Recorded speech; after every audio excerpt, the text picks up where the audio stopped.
तो सबसे पहले इस क्वेश्चन का आंसर कौन बताएगा भाई?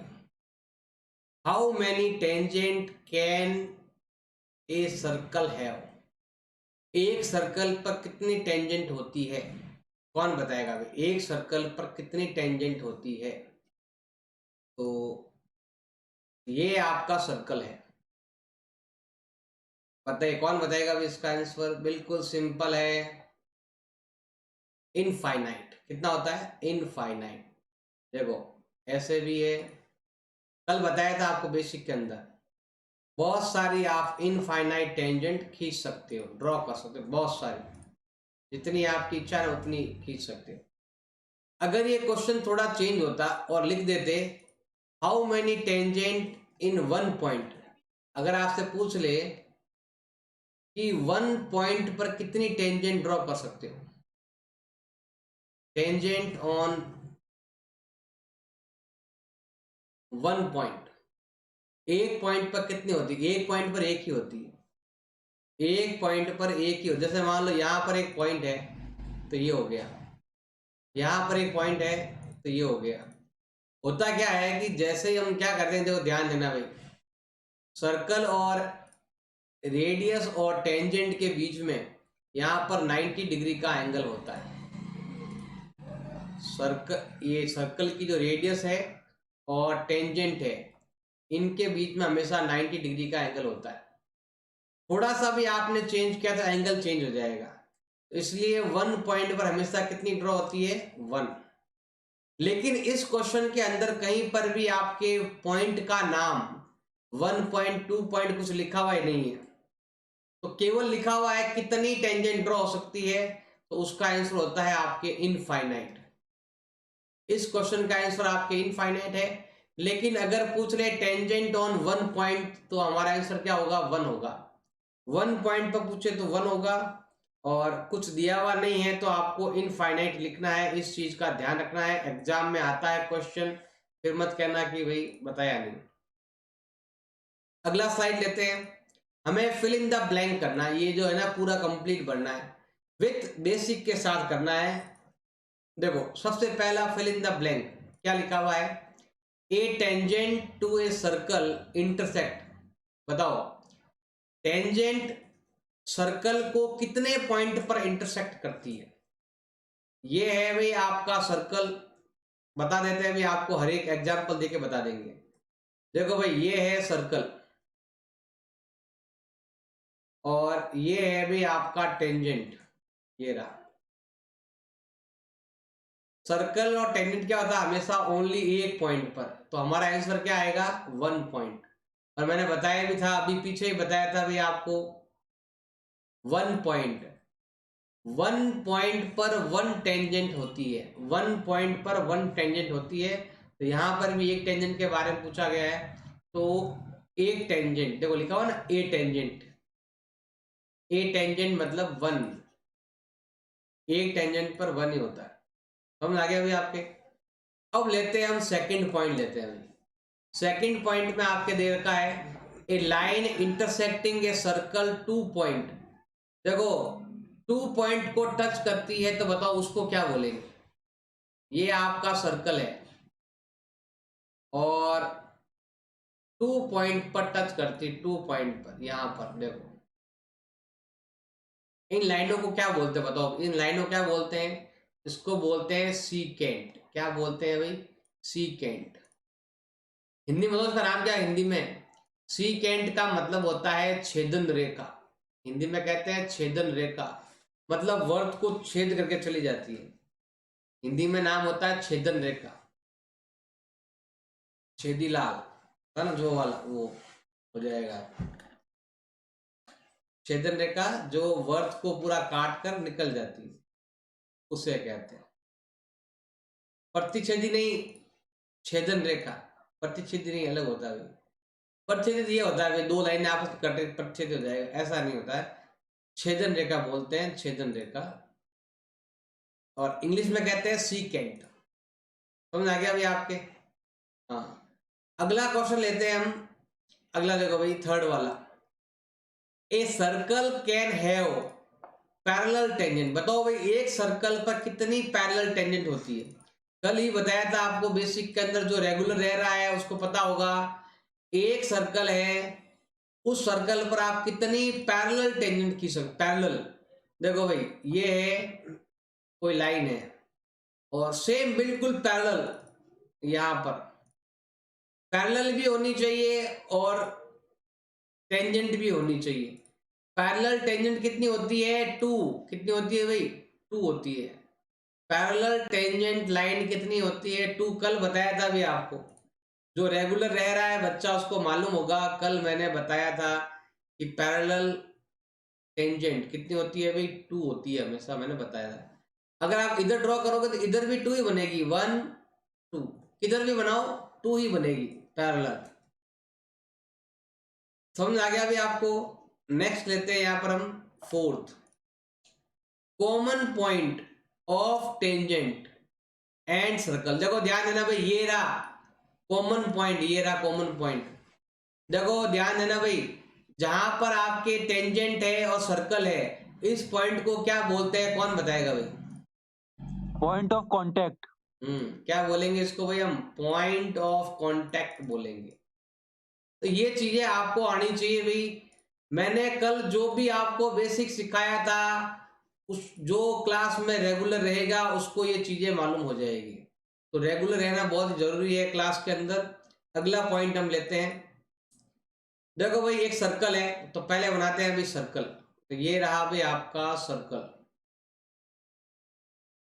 फिर देखो इसमें लिखा हुआ है कि रेडियस है 5 सेंटीमीटर। ये रहा भाई रेडियस है अभी आपके 5 सेंटीमीटर। साथ में लिखा हुआ है ओ सेंटर है और ओ क्यू दे रखा है 12। देखो ध्यान देना भाई, पी क्यू टेंजेंट है और पी पॉइंट कहां पर है? सर्कल पर है। देखो ध्यान देना भाई, ओ सेंटर है और पी कहां पर है? सर्कल पर एक पॉइंट है, ये रहा पी। और पी क्यू क्या होगी? टेंजेंट। पी क्यू क्या है भाई? आपके टेंजेंट है। तो हम क्या करते हैं? एक टेंजेंट ड्रॉ करते हैं पी क्यू। तो हम यहाँ करते हैं, इधर से एक टेंजेंट ड्रॉ करते हैं। इसका नाम क्या हो जाएगा भाई? आपके पी क्यू हो जाएगा। और अगर आप O और Q को मिलाएंगे तो ये हो जाएगा आपके OQ हो जाएगा। तो OQ आपके दे रखा है 12 और रेडियस दे रखी है 5। तो बताओ लेंथ ऑफ PQ क्या होगा? बताओ कौन बताएगा भाई? लेंथ ऑफ PQ क्या होना चाहिए? मैंने अभी आपको पहले मैंने बताया था भाई एक क्वेश्चन के अंदर कि यहाँ पर 90 डिग्री का एंगल है। रेडियस और टेंजेंट के बीच में 90 डिग्री का एंगल होता है। तो भाई कौन इसको बताएगा भाई इसका उत्तर क्या होने वाला है? तो देखो भाई, हाइपोटेन्यूज का square is equal to P square plus B square, मतलब 12 का square is equal to base perpendicular find करना है और बेस आपके दे रखा है 5। अब देखो 12 का होता है 144, परपेंडिकुलर आपका ये है पी क्यू और ये हो गया 25। प्लस का उधर भेज दो, माइनस हो जाएगा। तो P Q square equal to होगा 144 माइनस 25 इजिकल टू होगा 119। स्क्वायर हट गया, इधर लग जाएगा भी आपके स्क्वायर रूट लग जाए। तो पी क्यू कितना आएगा भी आपके 119 आएगा। नेक्स्ट लेते हैं हम यहां पर। अब देखो भाई, इसमें पहला पॉइंट पूछा गया है सेंटर ऑफ सर्कल। बताओ सर्कल का सेंटर कहां होता है? एक्सटीरियर में होता है या इंटीरियर में होता है? कौन बताएगा भाई? ये आपका सर्कल है, अंदर वाले पार्ट को बोलते हैं इंटीरियर और बाहर वाले पार्ट को बोलते हैं एक्सटीरियर। तो बताओ सेंटर कहां पर आएगा? सेंटर होता है अंदर की तरफ, मतलब इंटीरियर। कहां आ जाएगा भी आपके? इंटीरियर में आएगा। इंटीरियर। नेक्स्ट है एक ऐसा पॉइंट जो कि जिसका जो डिस्टेंस है वो centre of the circle is greater than radius, मतलब रेडियस से भी बड़ा। देखो भाई ध्यान देना भी, बताते हैं क्वेश्चन का मतलब। ये है भाई आपके एक सर्कल है और ये है इसकी रेडियस। अब ये बोल रहा है कि एक पॉइंट जो है ना वो रेडियस के भी बाहर है। रेडियस से भी ज्यादा दूरी, डिस्टेंस यार डिस्टेंस कितना है, रेडियस से भी बाहर है, तो रेडियस से बाहर तो बाहर आ जाएगा भाई पॉइंट। तो वो पॉइंट कहां पर है, तो वो पॉइंट आपके कहां पर होगा, एक्सटीरियर में होगा। आंसर क्या आएगा भाई, आपके एक्सटीरियर होगा। ऐसा पॉइंट जो रेडियस से भी ज्यादा डिस्टेंस पर है, इसका मतलब बाहर हो जाएगा, एक्सटीरियर हो जाएगा। अगला है लॉन्गेस्ट कोड। बताओ भाई लॉन्गेस्ट कोड क्या कहलाती है, कौन बताएगा भाई। लॉन्गेस्ट कोड मैंने कल ही बताया था भाई, ये आपका सर्कल है और ये है आपकी लॉन्गेस्ट कोड। लॉन्गेस्ट कोड को बोलते हैं डायामीटर। क्या बोलते हैं भाई, डायामीटर। लॉन्गेस्ट कोड इज इक्वल टू डायामीटर। बिल्कुल ये ऐसे क्वेश्चन आएंगे आपके एग्जाम में, फिर आप नहीं कर पाओ, इस चीज का आपको ध्यान रखना है। तो longest diameter is equal to, मतलब लॉन्गेस्ट कोड इज इक्वल टू डायामीटर। अगला नेक्स्ट क्या लिखा हुआ है, कोई बात नहीं लेट हो गए हो तो आ जाओ फटाफट। एन आर्क इज एक आर्क जिसका एंड डायामीटर पे होता है। एक ऐसा आर्क जिसका, देखो ध्यान देना भाई, ये है आपका सर्कल, ध्यान से देखना भाई, यहां से लगाकर यहां तक का पार्ट ये आर्क है और ये दोनों डायामीटर पर जा रहे हैं, तो बताओ ये क्या कहलाएगा। डायामीटर तक अगर आर्क बनाओगे तो वो कहलाएगा आपके सेमी सर्कल। क्या कहलाएगा भाई, सेमी सर्कल कहलाएगा, हाफ सर्कल। डायामीटर तो क्या होता है, हाफ सर्कल, क्योंकि डायामीटर पे जो एंगल होता है ना, वो एंगल होता है आपके 180 डिग्री होता है। और मैंने आपको कल ही बताया था 180 डिग्री पर जो आर्क होता है, उस आर्क का नाम होता है हमेशा डायामीटर होता है, मतलब सेमी सर्कल होता है, हाफ सर्कल। अगला है एक सर्कल किसी प्लेन को, कोई प्लेन एरिया है उसको कितने पार्ट में डिवाइड करता है, बताइए भाई। एक सर्कल, देखो ध्यान देना भाई, मान लो ये वाला पार्ट है, ये आपका बोर्ड है, मान लो इस बोर्ड पर अगर मैं बनाता हूं सर्कल, अगर इस बोर्ड पर मैं सर्कल बनाता हूं तो इस कितने पार्ट में एरिया डिवाइड करेगा, 3 पार्ट में डिवाइड करेगा। कौन कौन से 3 पार्ट है, अंदर वाला, इंटीरियर, इंटीरियर, एक्सटीरियर और सर्कमफेरेंस। हाँ एक तो अंदर वाला इंटीरियर, एक बाहर वाला एक्सटीरियर, और एक ये बाउंड्री। बाउंड्री बोलते मतलब सरकमफेरेंस, मतलब सर्कल 3 पार्ट में हो गया, एक सर्कल के अंदर वाला, एक सर्कल के बाहर वाला, और एक सर्कल पर ही बनी बाउंड्री। 3 पार्ट में डिवाइड हो जाएगा, 3 पार्ट में डिवाइड होगा।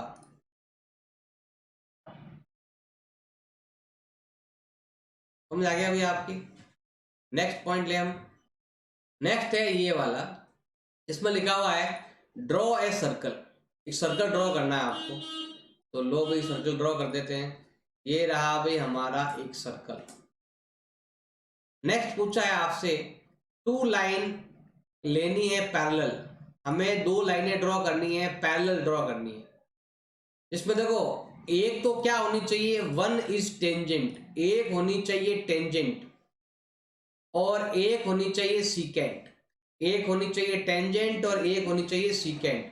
अब कैसे ड्रॉ करेंगे, तो हम क्या करेंगे कि यहां पर सेंटर से इसको ऐसे मिलाएंगे, मिलाने के बाद आपको क्या करना है, 90 डिग्री में एक एंगल बनाना है। क्या करना है भाई, यहां पर आपको 90 डिग्री का एंगल बनाना है। कहां बनाएंगे 90 डिग्री का, यहां पर आपको 90 डिग्री का एंगल बनाना है। आप चाहो ऐसे बना सकते हो, ऐसे काट कर बना सकते हो 90 डिग्री। अब सेम एंगल आपको यहां पर बनाना है, यहां पर पॉइंट रखो और सेम ऐसे आर्क काटो, इधर भी आप 90 डिग्री ऐसे बना लो। तो सेम आपको यहां पर भी क्या करना है, ऐसे 90 डिग्री में ऐसे आपको बनाना है।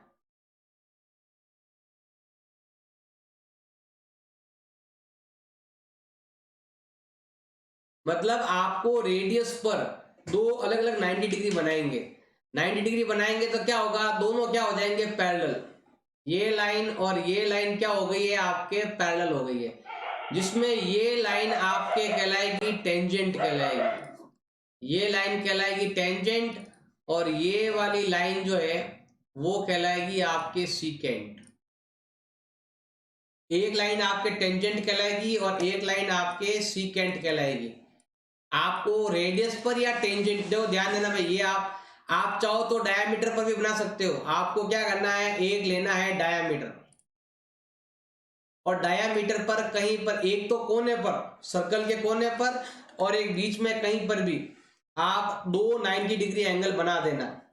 तो एक सीकेंट कहलाएगी और एक आपके टेंजेंट कहलाएगी। सीकेंट मतलब होता है छेदन रेखा, वर्त को आर पार चली जाती है उसे कहते हैं छेदन रेखा कहते हैं। अभी ये समझ में आ गया भाई आपके। अगला लेते हैं हम यहाँ पर, नेक्स्ट पॉइंट दे रखा है, हमें बताना है ट्रू और फॉल्स बताना है, ट्रू फॉल्स बताना है भैया। सबसे पहले दे रखा है line segment joining the centre at any point on the circle. देखो भाई क्या लिखा हुआ, ध्यान से पढ़ना भाई क्वेश्चन को। ये दे रखा है सर्कल, ये बोला कि आपको ज्वाइनिंग टू सेंटर, सेंटर से ज्वाइन करना है। किसको ज्वाइन करना है, ये आपका सेंटर है, इसको ज्वाइन करना है। कहां से करना है, any point on circle, circle पर कोई पॉइंट लो और सेंटर को इससे मिला लो, तो क्या वो रेडियस होगी क्या। सेंटर पर कोई पॉइंट है और सर्कल पर कोई पॉइंट है, अगर दोनों को मिलाएंगे तो क्या वो रेडियस होगी, यस होगी। तो क्या आ जाएगा इसका आंसर, इसका मतलब ये क्या है आपके ट्रू है। क्या हो जाएगा भी आपके ट्रू हो जाएगा। अब है second point, in a circle number of equal cord. बताओ आप कितनी, देखो ध्यान, ये बोल रहा है कॉर्ड आप फाइनाइट ड्रॉ कर सकते हो। देखो भाई एक सर्कल है, ये रहा भाई सर्कल, आप एक ही नाप के कितनी टेंजेंट ड्रॉ कर सकते हो, बताओ कितनी कॉर्ड ले सकते हैं। मान लो कि ये 5 सेंटीमीटर है, तो ये रहा और 5 सेंटीमीटर, ये रहा और एक 5 सेंटीमीटर, ये रहा एक और 5 सेंटीमीटर, ये रहा एक और 5 सेंटीमीटर। तो आप इसमें इनफाइनाइट नहीं, इनफाइनाइट ड्रॉ कर सकते हो। आप एक सर्कल के अंदर इक्वल कॉर्ड फाइनाइट ड्रॉ कर सकते हो, बहुत सारी कर सकते हो, लेकिन ये बोल रहा है फाइनाइट, तो ये क्या हो जाएगा आपके रॉन्ग हो जाएगा। इनफाइनाइट हो सकता है, फाइनाइट नहीं हो सकता। फाइनाइट का मतलब फिक्स, कि मैं 5 खींच सकते हैं कि 2 खींच सकते हैं, लेकिन ऐसा नहीं है, बहुत सारी खींच सकते हैं, फाइनाइट होती है, इनफाइनाइट होती है। देखो भाई अगर आप सर्कल को 3 पार्ट में डिवाइड करते हो तो ईच पार्ट मेजर आर्क होगा। देखो भाई हम बनाते हैं सर्कल, ये रहा भाई सर्कल, अगर इस सर्कल को आप 3 इक्वल इक्वल पार्ट में डिवाइड करते हो, 3 इक्वल इक्वल पार्ट में डिवाइड करते हो, तो बताओ अंदर वाला एंगल कितना डिग्री आएगा। तो 360 में अगर मैं 3 का भाग दूं तो यह आता है 120, इधर भी 120, इधर भी 120, 120 हो गया। इसका मतलब ये जो आर्क है, इस आर्क का एंगल 180 से भी कम है, तो ये क्या कहलाएगा आपके, ये कहलाएगा माइनर आर्क कहलाएगा। क्या कहलाएगा भाई, माइनर आर्क। मैंने कल बताया था 180 से बड़ा हो तो मेजर आर्क, 180 से कम हो तो माइनर आर्क होता है। इसका मतलब ये जो लिखा हुआ है वो बिल्कुल रॉन्ग है, फॉल्स है। ये क्या आ जाएगा भाई आपके, फॉल्स आ जाएगा भाई। अगला है भाई आपके फोर्थ क्वेश्चन। तो फोर्थ में आपके क्या लिखा हुआ है भाई, ए सर्कल, ये पहले ये देख लो, a chord of circle which twice as long as radius. मतलब क्या कॉर्ड रेडियस से डबल हो सकती है, अगर होगी तो वो डायमीटर होगी, क्या लिखेंगे ट्रू। Yes sir, true.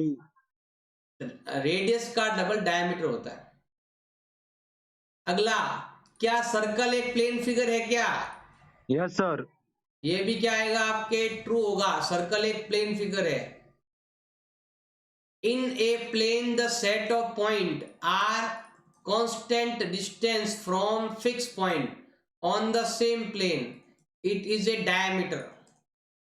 कोई फिक्स आप सेट ऑफ पॉइंट लो, कोई भी, उनको अगर आप मिलाओगे, a plane the set of diameter constant distance से लेकर, अगर आप दो फिक्स पॉइंट लेकर, तो क्या होगा भाई, आपके डायमीटर नहीं होगा, कॉर्ड भी हो सकता है। अभी देखो यहाँ पर दो पॉइंट फिक्स है, इसको मिलाओगे तो क्या होगा, कॉर्ड भी हो सकता है, डायमीटर नहीं होगा। इसको देख लेना भाई, ये थोड़ा अटपटा लैंग्वेज में लिखा हुआ है। अब ये रहा the chord which lie on the centre, जो कॉर्ड सेंटर से ड्रॉ होता है, सेंटर से निकलता है, जो कॉर्ड सेंटर से निकलता है वो रेडियस कहलाता है क्या, बताओ? जो कॉर्ड सेंटर से निकलता है क्या वो रेडियस है क्या? नहीं, क्या है वो? डायामीटर है। क्या है वो? डायामीटर है, सेंटर से निकलने वाला। तो यहां तक है भी आपकी इन चीजों का